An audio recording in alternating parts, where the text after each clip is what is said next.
Hey everyone, and welcome back to our channel. When you think of Greek mythology, who's the first hero that pops into your head? For most of us, it's a name that echoes through the ages, a symbol of incredible strength and epic adventure, Hercules. Or, if you want to be a real mythology buff, Heracles? This guy was the original superhero, the blockbuster action star of the ancient world. But his story is so much more than just muscles and monsters. It's a tale of tragedy, betrayal, impossible challenges, and ultimately, redemption. Today, we're diving deep into the life of the greatest hero of them all. From his dramatic birth to his legendary labors and his ultimate fiery ascent to godhood. So grab your popcorn because this story has more twists and turns than the labyrinth itself. Let's get into the legend of Hercules. Our story begins with a classic case of divine drama. The king of the gods, Zeus, had a wandering eye, and this time it fell upon a beautiful mortal woman named Alcmene. She was the wife of the great general Amphitryon. To get close to her, Zeus disguised himself as her husband, who was away at war. 9 months later, Alcmene gave birth to twin boys. One, named Iphicles, was the mortal son of Amphitryon. The other, impossibly strong even as an infant, was Alcaeus, the son of Zeus. This boy would later be known as Heracles, which ironically means the glory of Hera. Why ironic? Because Zeus's wife, the goddess Hera, was absolutely furious about the affair. From the moment of his birth, she became Hercules' most persistent and dangerous enemy, determined to make his life a living nightmare. Hera's hatred showed itself almost immediately. One night, while the twin babies slept in their crib, she sent 2 enormous venomous snakes to put an end to the infant demigod. But this was no ordinary baby. As the serpent slithered into the nursery, ready to strike, the baby Hercules awoke. Without a hint of fear, he simply reached out his chubby little hands, grabbed a snake in each fist, and with a giggle, strangled them both. When his terrified parents rushed in, they found their son playing with the dead snakes as if they were rattles. This was the world's first glimpse of the incredible, God-given strength that would define his life. It was a clear sign that this child was destined for greatness, but also that his path would be paved with danger, thanks to the wrath of a vengeful goddess. As Hercules grew into a young man, his strength became legendary.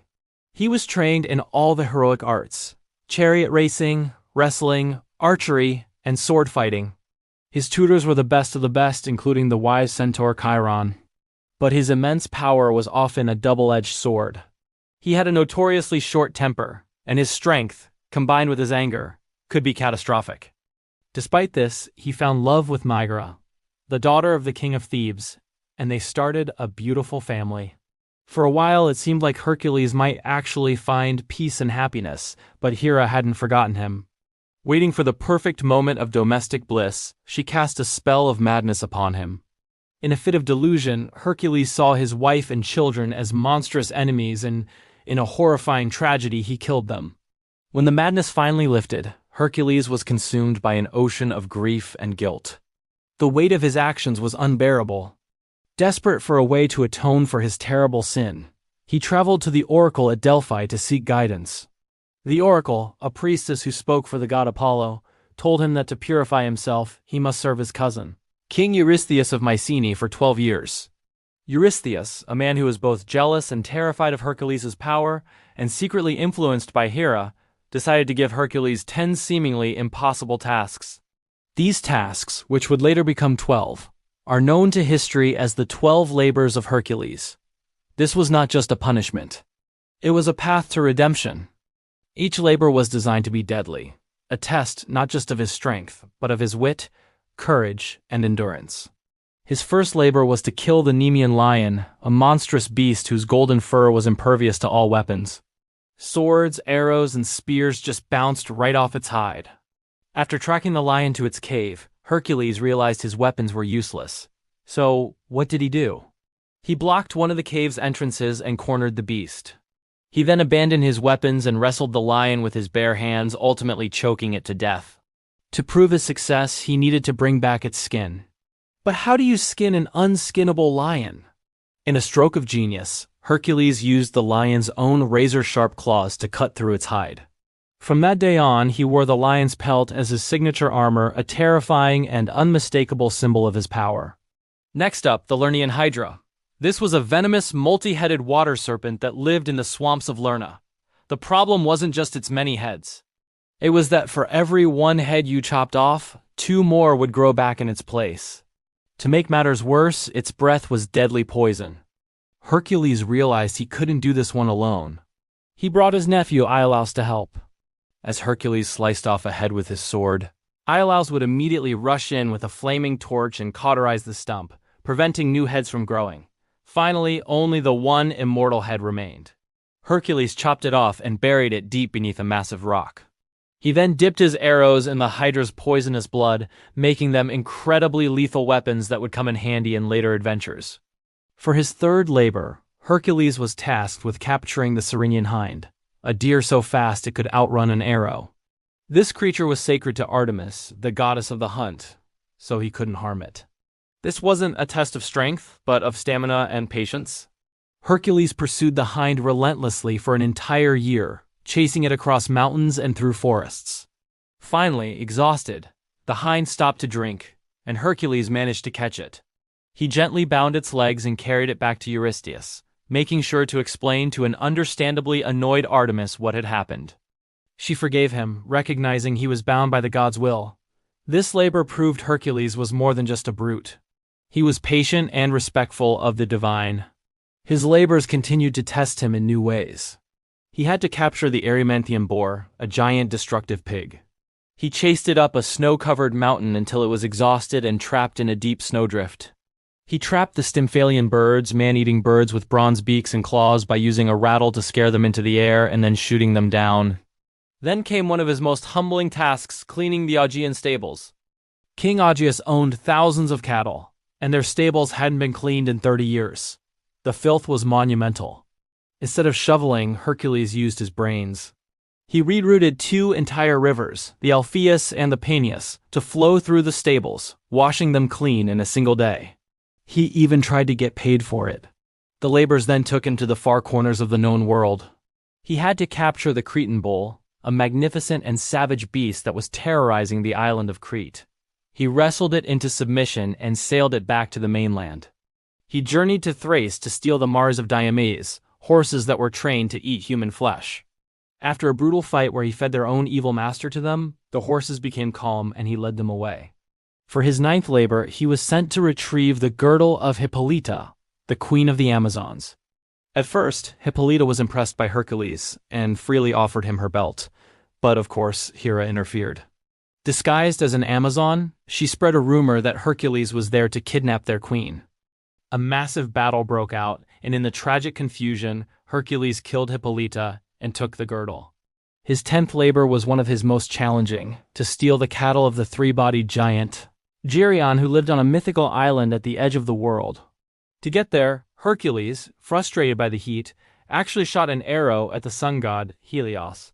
Amused by his audacity, Helios lent him his golden chariot to cross the ocean. On the island, Hercules killed Geryon and his two-headed guard dog Orthrus and drove the cattle back to Greece, a journey filled with its own set of adventures. By now, he had completed the 10 labors. But Eurystheus, being petty, disqualified 2 of them, the Hydra because he had help, and the Augean stables because he asked for payment.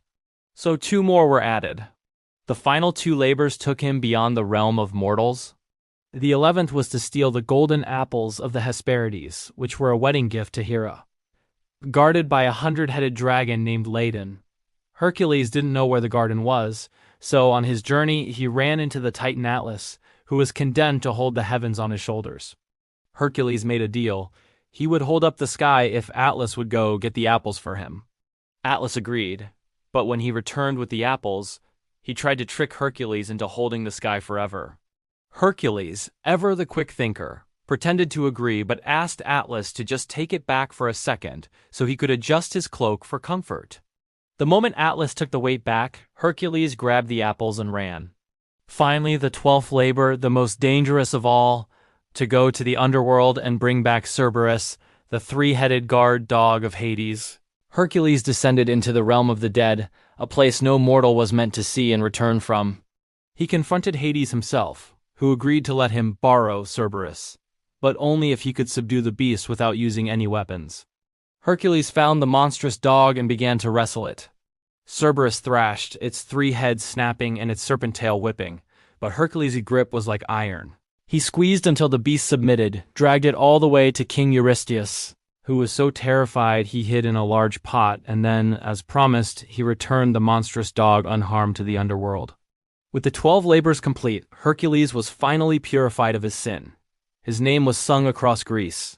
He was free. He continued to have many more adventures, even sailing with Jason and the Argonauts for a time. But his story ends as it began, in tragedy and fire. He remarried, this time to a princess named Deianira. One day, a centaur named Nessus tried to assault her. Hercules shot the centaur with one of his hydra-poisoned arrows. As Nessus lay dying, he tricked Deianira. He told her that his blood, now mixed with the hydra's poison, would act as a powerful love potion. He told her to collect it, and if she ever felt Hercules' love for her was fading, she should rub it on his clothes. Years later, Deianira grew jealous, fearing Hercules was interested in another woman. Remembering the centaur's words, she soaked a tunic in the love potion and sent it to Hercules. When he put it on, the hydra's poison began to burn his skin, causing unimaginable agony. The cloth fused to his flesh, and trying to remove it only tore his body apart. Knowing he was dying, Hercules built his own funeral pyre on Mount Oda. He lay upon it and ordered it to be lit. As the flames rose, a lightning bolt from the heavens struck the pyre. He was carried up to Mount Olympus, his mortal part burned away, and his divine part made immortal. Hera finally reconciled with him, and he lived among the gods, a true hero who had overcome every trial, even death itself. His story teaches us that true strength isn't just about muscle, but about the endurance of the human spirit in the face of suffering, and the capacity for redemption. Thank you so much for joining me on this epic journey through the life of Hercules. What a story, right? If you enjoyed this deep dive into Greek mythology, please hit that like button. And don't forget to subscribe and ring the bell so you don't miss our next adventure into the ancient world. Let me know in the comments which mythological figure you'd like to see me cover next. Until then, stay legendary.